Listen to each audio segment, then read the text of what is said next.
Hey, Alli, do you have any New Year's resolutions? Yes, I have intentions, wishes for the new year that I've written down, Shawna, and I'd like to do that every year. How about you? Well, I don't really resolve to do anything specifically, but I do sort of manifest what would I like to accomplish this year. That's always a big discussion that I like to have in terms of what do I want this year to look like? And if our listeners are thinking about starting a fitness journey, if you want your year to look more fit, we have a great guest today. She is Kristina Ticknor. She is the owner of Fit to the Soul. It's a home-based fitness studio, and she's got over 20 years of fitness expertise. She works with small groups right now. She's got some great insights that we share that will help you formulate what your fittest year is going to look like. Yes, I can't wait. And before we dive in, let's give a shout out to our Girls Talk Healthy Aging listener, Miss Loretta Weiss. Now let's dive in. Welcome to the Girls Talk Healthy Aging podcast, where we dive deep into pressing health and fitness issues facing aging women. I'm Alli Kerr. And I'm Shawna Kaminski. And together we'll bring candid conversations, expert advice, and personal stories that will inspire and empower you on your own wellness journey. Well, Kristina, welcome to the podcast. Thank you. You know, it's funny because all three of us are kind of three peas in a pod here, because I think we all have a passion for a similar demographic, and that is we love to coach women. And you know, you have over 20 years of experience, as do we, and currently we're all kind of reaching women in a different way. I mostly do it online. Alli has a studio, and you have a home-based business that you are currently reaching women with. So tell us a little bit about how you got started in your home-based business and what you think makes a home-based business training space like a special and safe space for empowering women to be their best physically. Yes, thanks, Shawna. I have been a personal trainer, and I started at a big Lifetime and loved it. And just kind of through these 20 years, you know, you really learn and see what you like and what people you kind of gravitate towards. And I've always kind of gravitated towards the women, especially in that, 25 to 60 range. Just trying to, they not only want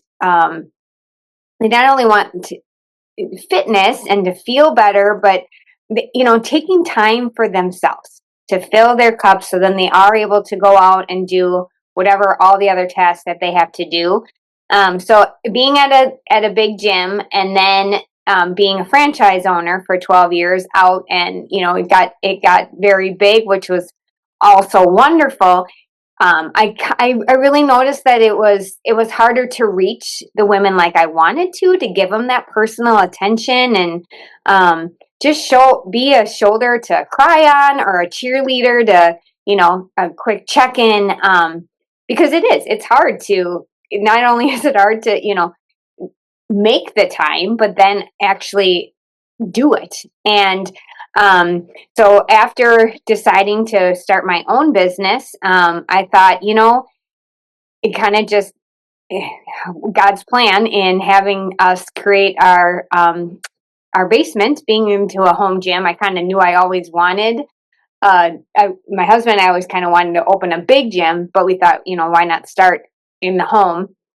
And what I've really noticed over the last 18 months is it just really takes out that it allows the women to come in, can be totally vulnerable. They come in, there's no angst, or it's like we're all just kind of coming over for a coffee hour, except we're getting a workout in. So it's just really, and it helps women to just feel more connected with one another while they're also getting physically strong. Yeah, and I think it highlights the need for community, because I think no matter what fitness avenue a woman chooses, you need to feel that sense of belonging. Absolutely.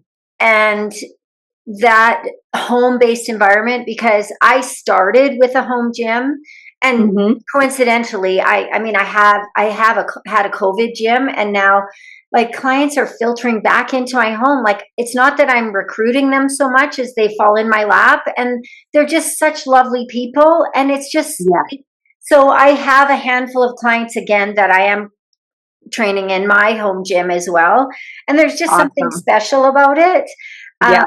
But I know, Alli, you have an opportunity to create that in a physical space. And Alli, if you could just share, because I think this is really important, the fact that like a little bit about Pink Physique, like that is similar to what both Kristina and I are doing. Well, I think the big thing that's similar is creating a space for women, and where women feel comfortable, that they don't feel like they're in a fishbowl. They don't feel like they're being judged. Now, that doesn't mean I don't have women that are terrified. And I'm sure you both, when they're coming into a fitness environment, just because many women don't know what to do when it comes to exercise, they're so confused and so overwhelmed. And also now we're getting so much more press about strength training. And yet women don't really know, A, what that is, and B, how to do it, or how to do it correctly. And so that, I think that what we're all creating is a magical spaces for women to be able to come and learn how to do strength training or whatever type of training you do. So I want to hear more. Kristina, like, what do you hear your ladies say about why they like your environment versus other environments? Because some of them have probably worked with you before in other environments. They really like it because a lot of them say it's kind of like a gym class where, I do kind of a circuit type training where it's, we're doing strength, some days it's just one class where they're kind of following me through the exercises. And I have also classes where they're going like station to station. They really like it because it goes fast. They're getting, I'm able to watch their form. They're able to see, the proper exercises and muscles that they should be utilizing to do that strength move.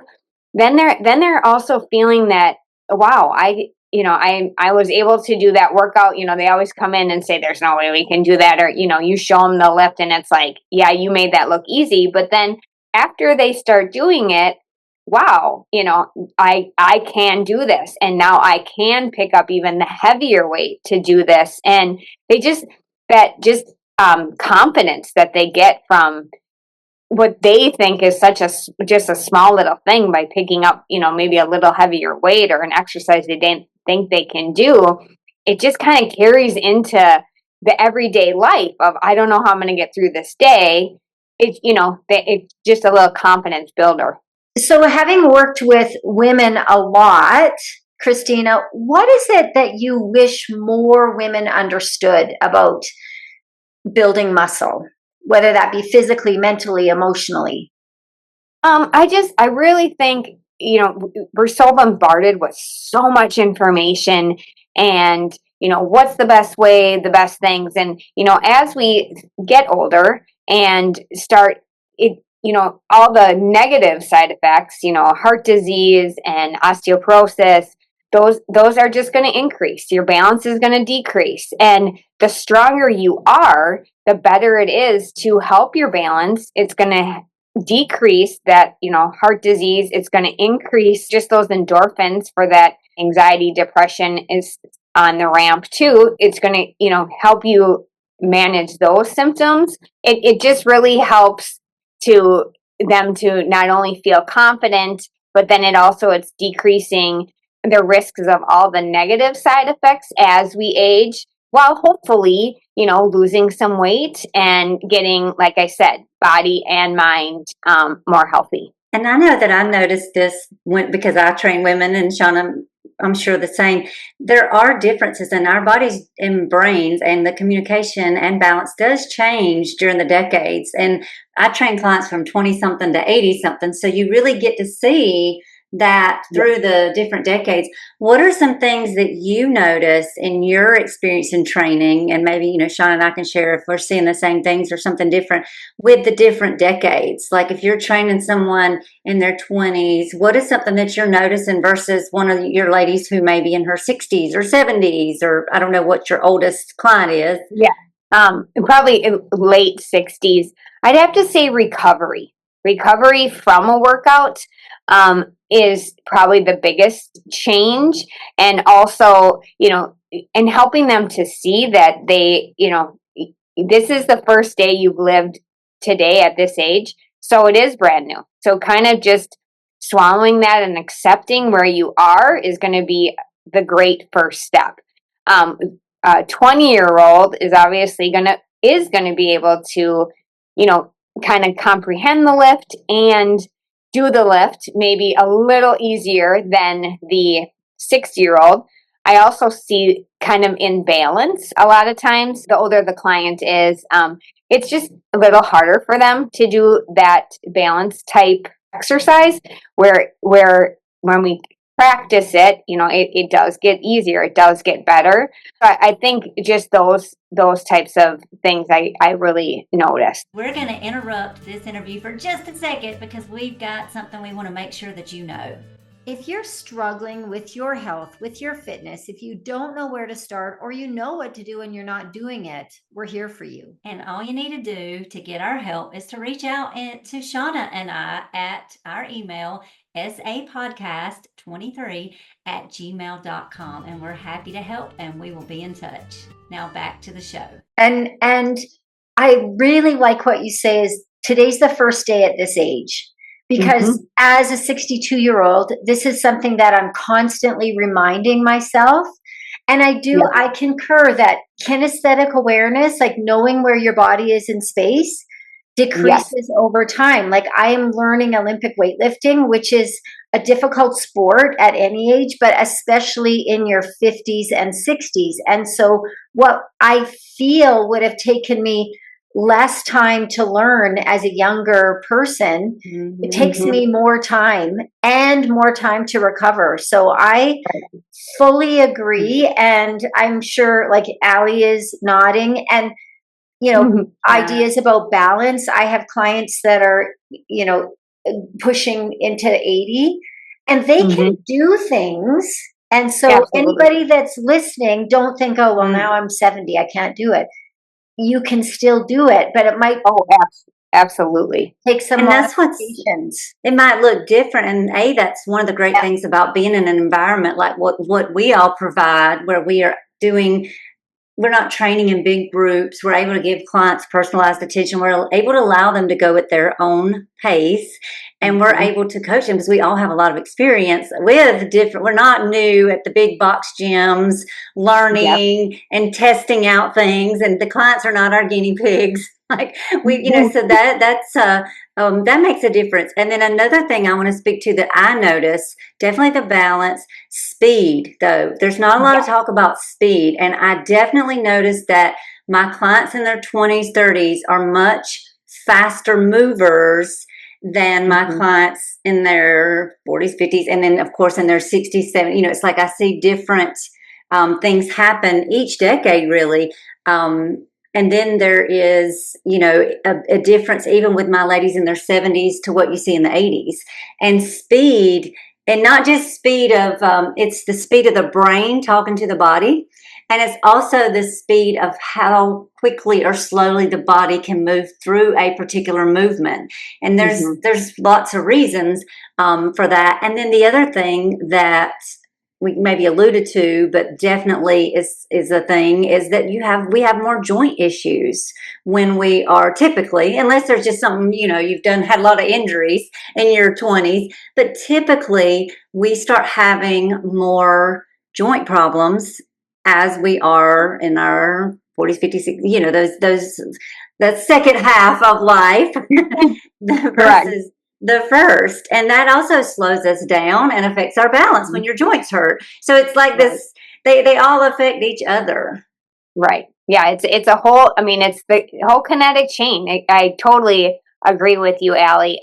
Even a lot of because I'm also a running coach and helping women train for, different distances, and they'll say, well, why am I not, why is my mile slower? And for all those reasons, like, yeah, our body is made to actually slow down as we get older, and there's nothing wrong. I don't like the stereotype of, why is, you're slow and steady wins the race. And actually it's going to help you sustain longer feeling better when you can keep doing it instead of trying to speed it up, doing it maybe at a pace that's not the pace, to the woman next to you that may be 20 years younger, but you're moving, you're getting stronger, and hopefully, you're hopefully gaining lifetime just by doing that.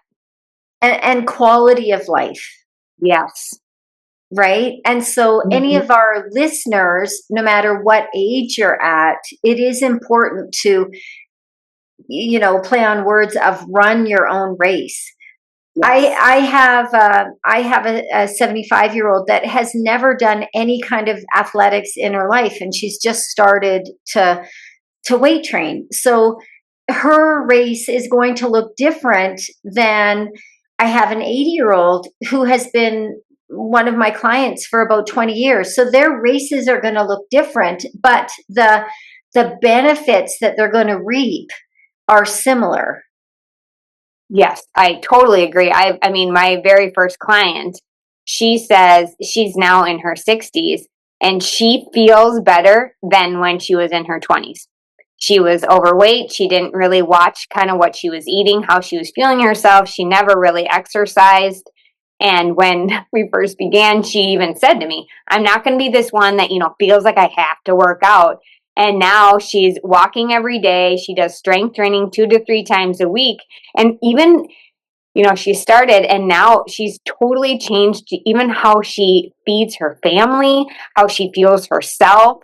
So I'm sure both of you have gotten the same thing. I have another client that's 50, and she just emailed me, last week saying, oh my gosh, my 30-year-old self would have said, what are you doing? Now she's on her 3rd marathon, and she can't believe the person that she is. And she just, just from the exercise and doing those daily habits, stacking them up one day at a time, she feels good.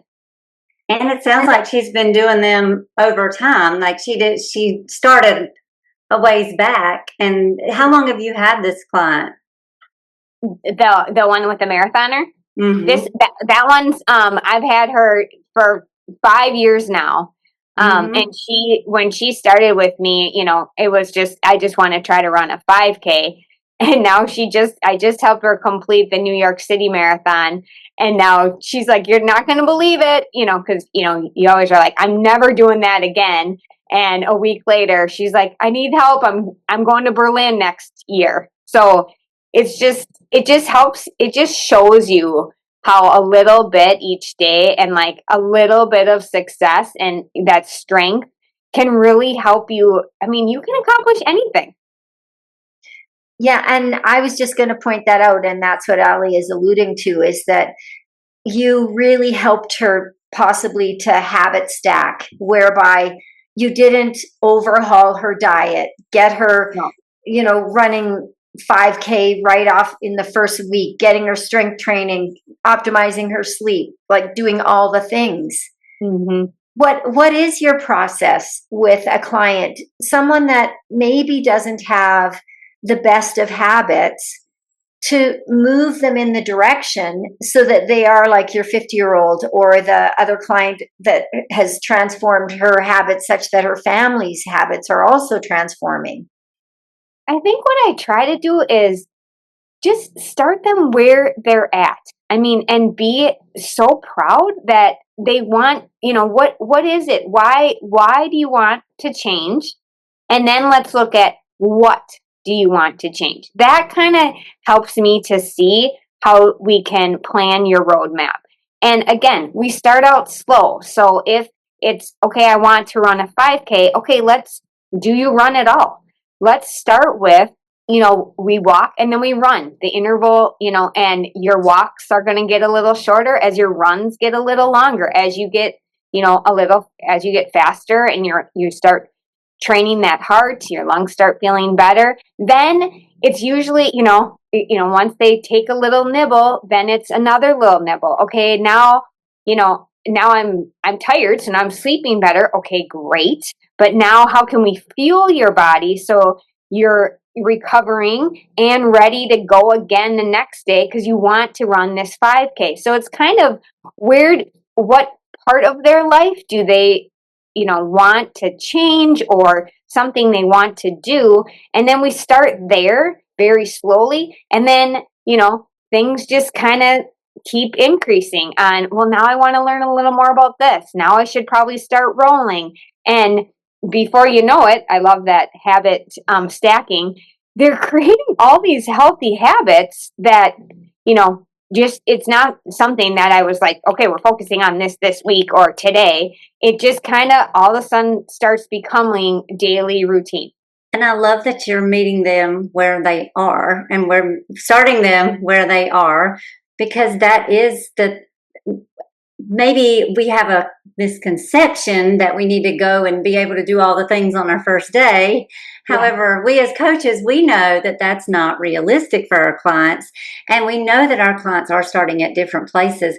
And that's one of the reasons I think a lot of gals in particular are maybe afraid of the gym, or afraid to go exercise, or afraid of a trainer, because they have in their mind, like, I'm going to be expected to be way up here, and I'm just not feeling. I know that I've been sitting on the couch eating them Doritos. I know that's what I've been doing. So I know that I'm not going to be able to go in that scary workout place and do all the things that these fit people can do. And so, I think that one of the things that we all do offer is a place where ladies can come from the Doritos and the couch and not working out, or wherever they're coming from, and no experience, or maybe a little experience, or maybe they just haven't done it in a while, or they just need to kick it up, and that that you're meeting them where they are and starting them where they are, not overwhelming them. Because we're already overwhelmed with so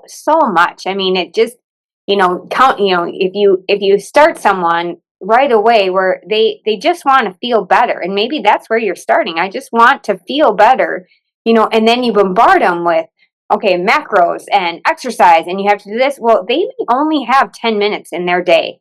So, pick how, okay, let's just try to get you to move 10 minutes in a day, and you'd be amazed at just by 10 minutes.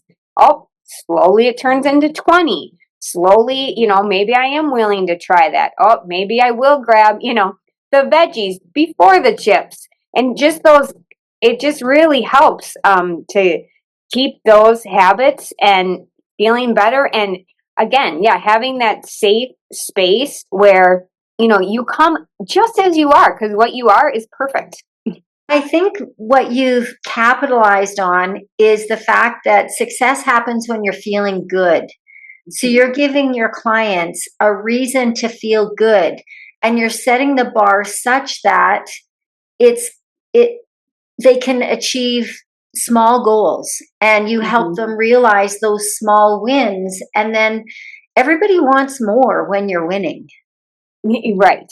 And I think the more, it's funny you say that, because that's our focus for 2026 is the small daily wins. When you start this new year and you say, I'm going to do all this over the year, well, that's great. That's wonderful to have that, but it's very easy to lose sight of that huge goal. Where if you have a daily win where, I drank one more glass of water today, or I had an extra serving of vegetables today, I went to bed at, a good time, got the appropriate amount of sleep. Those wins just keep stacking up. And then it is easier to get that huge goal you want to get for the year. And it gives you more days to celebrate those wins. Yeah, it sounds like you're dealing with like what I'm sure we all deal with is sometimes we have to reel clients in. Like they're coming in way too eager to do all the things, not recognizing where they're at. And a lot of times as coaches and trainers, we have to reel our clients in and say, slow down, just taking on exercise and putting this, because as you alluded to earlier, we're all very busy and we have a lot going on, and finding time, especially for gals, to find time to take care of ourselves or do something for ourselves. We have not, maybe we've never lived that life where we fit in 2 to 3 times a week for ourselves to go and work out consistently over time. Maybe that has never been a part of our schedule. So even just learning to carve that time out for ourselves is huge. That's a huge win. Absolutely. And not feeling like you have to be, I have no idea what the woman next to me, like you said, what her upbringing was. Maybe she played sport, maybe she was an athlete. And so practicing every single day, was normal for her. And now you're someone that maybe you didn't, and there's nothing wrong with that. That's awesome. That whatever your upbringing was, but now it kind of helps you to just start where you are. And I think, like you said, Alli, I think our biggest thing is helping them to find balance. Not, if we swing one way too far, and it's, it can be to a detriment as well. Like trying to start off ramping up too fast. Well, now you got to worry about an injury. So it's more of the smaller you can start, the more wins you can add. You're just going to feel better faster and not have the negative side effects of, starting this new lifestyle. I want to step back a bit because you also said, hey, someone might only have 10 minutes. And I think part of our job, I love that you said that, because part of our job is to remind people that you can get a lot done in 10 minutes, because some people think they need, oh my gosh, I need all this time.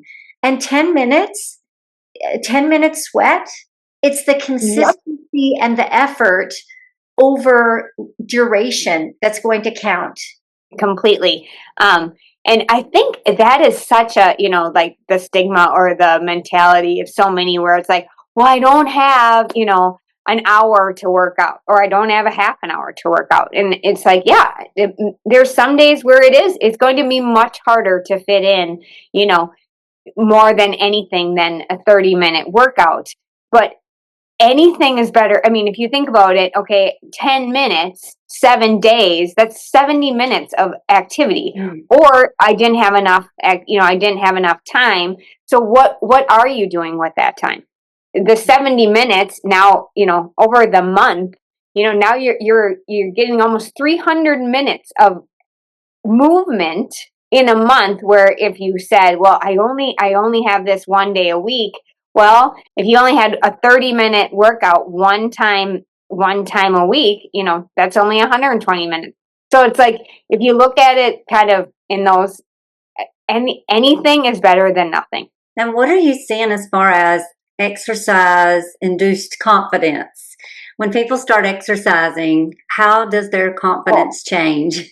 It is, Alli, it's just, I'm sure you see this too. It's just incredible. Like a lot of these women that, when we were outside and it was kind of a bigger group, they were, maybe quieter, or, maybe they didn't push as hard. And now it's kind of a joke, because now the ones that always would want to stand in the back row, they're like, I'm right in front of her, so she is going to see. And then they start doing things.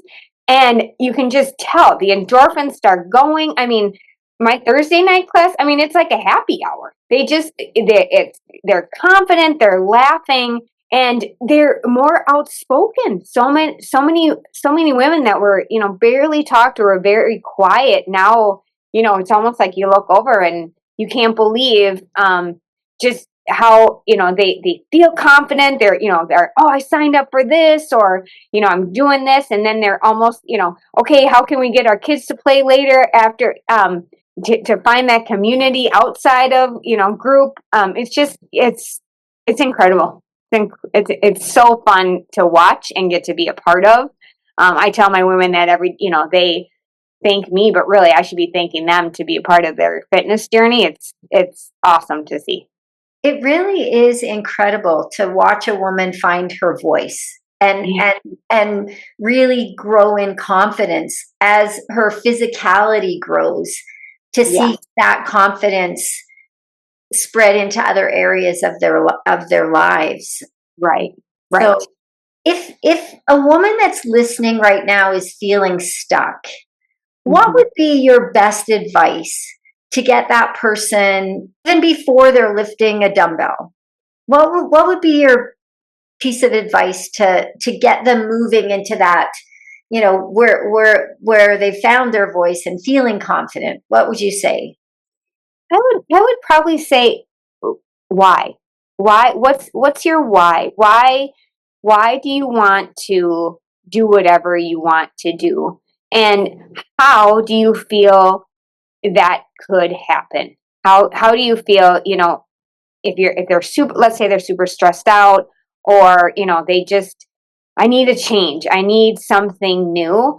I would say, okay, let's start where you're at. And I usually help them start with what area would be probably the easiest for you to add a healthy habit. So maybe they don't have the time to, work out or come to a group or do a personal training session.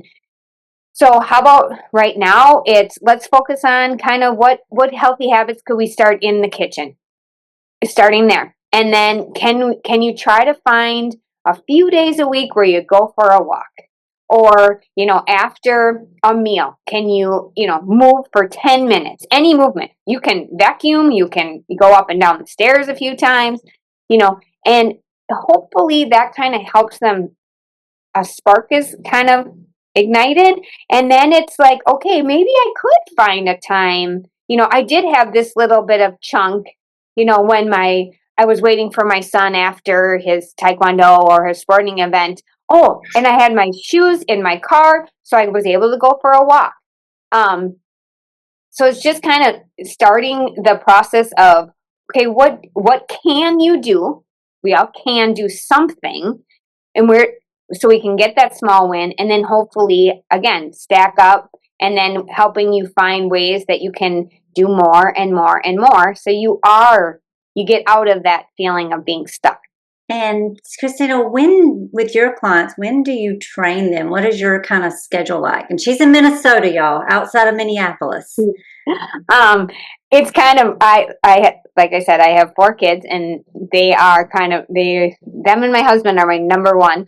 So I kind of fit it in when I can. I have a midday Monday, and then night classes on Tuesday and Thursday, a morning on Saturday, and then I do personal clients kind of everywhere in between when I'm driving kids around.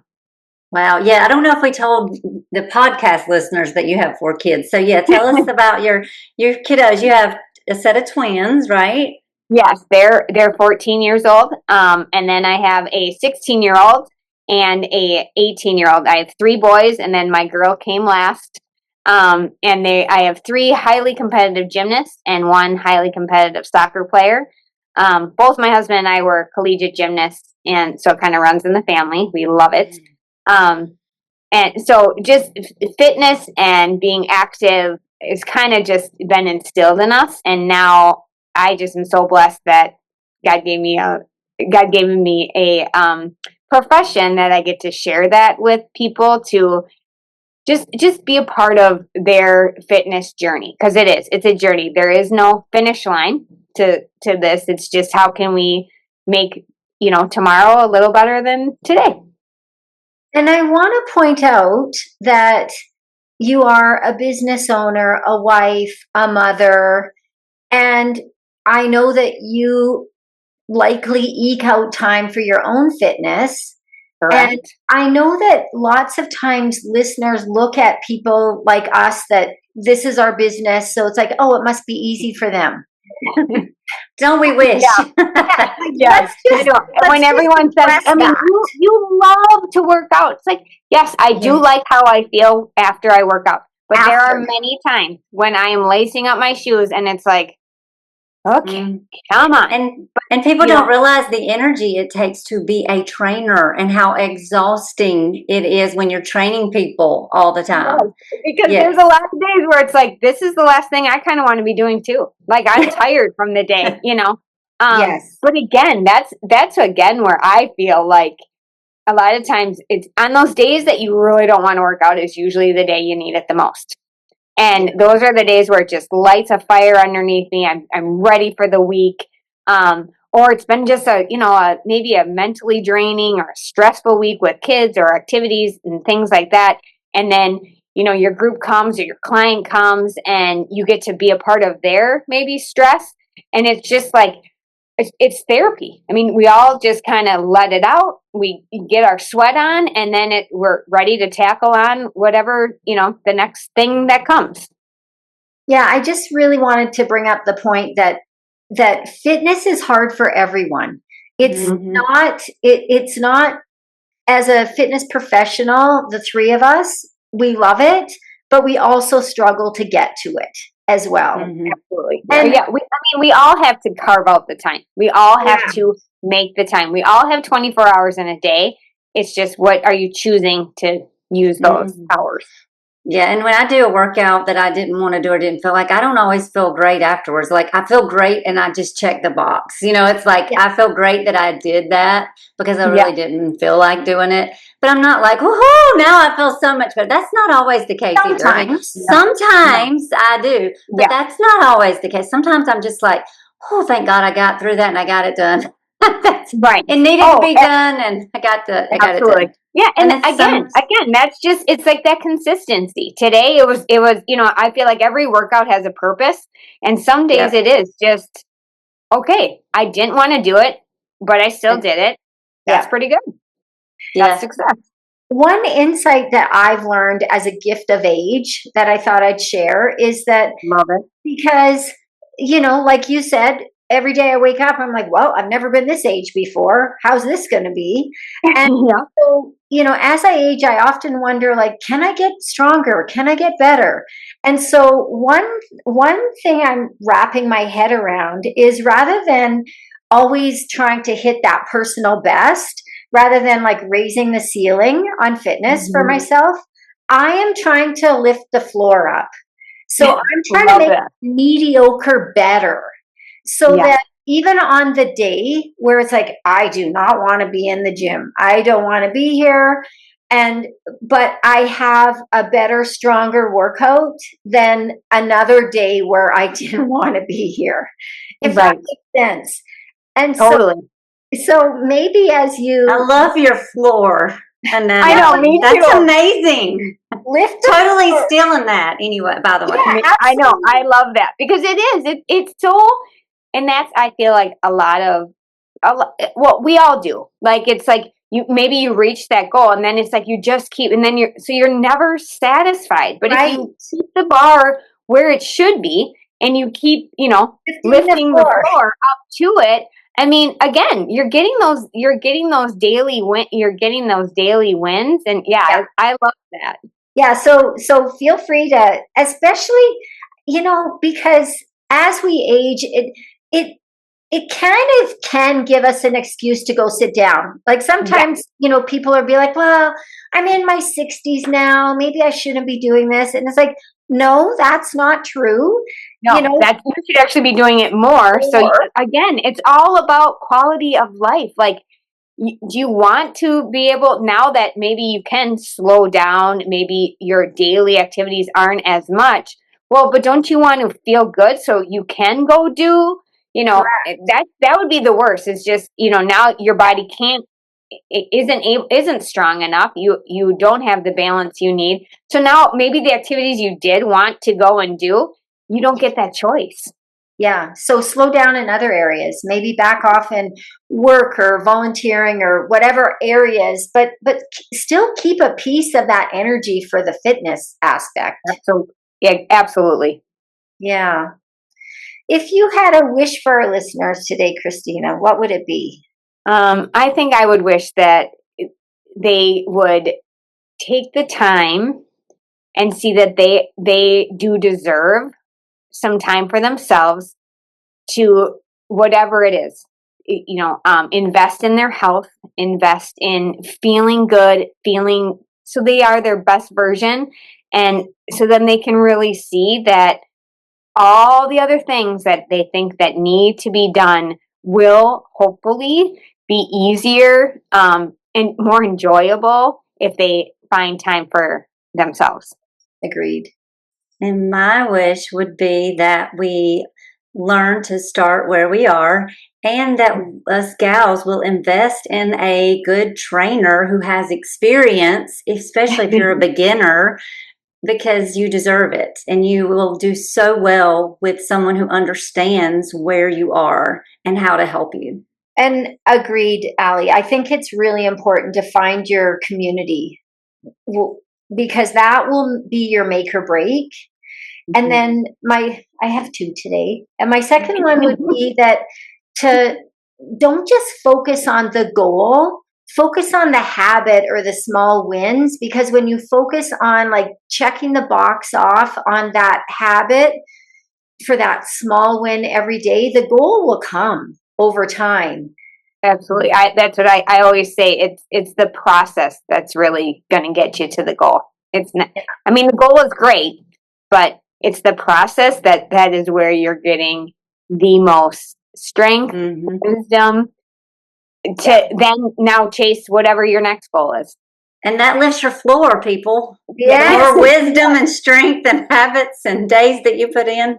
Yeah. And just falling in love with that process and finding that person like Kristina to help you fall in love with the process. Thanks for listening. You'll find me, Alli, on Instagram at Alli Kerr Fitness. And you'll find me, Shawna, on Instagram at Shawna Kaminski. Feel free to pop us a DM with questions and or feedback. If you're enjoying the Girls Talk Healthy Aging podcast, please subscribe and share it with other health-minded women. Ratings and reviews are also much appreciated and help us get our message out to a larger audience. Until next time, be healthy and be happy.